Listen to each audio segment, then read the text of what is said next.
सिर्फ बातें करने से गौ माता सुरक्षित हो जाएंगी, या फिर अब सच में कुछ करने का समय आ गया है?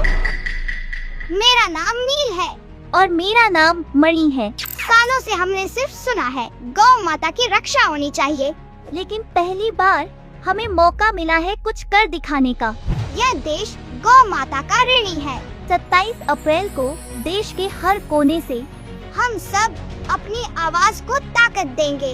अपने नजदीकी तहसील कार्यालय पहुंचकर गौ माता को राष्ट्रीय माता का दर्जा दिलाने के लिए प्रार्थना पत्र देंगे।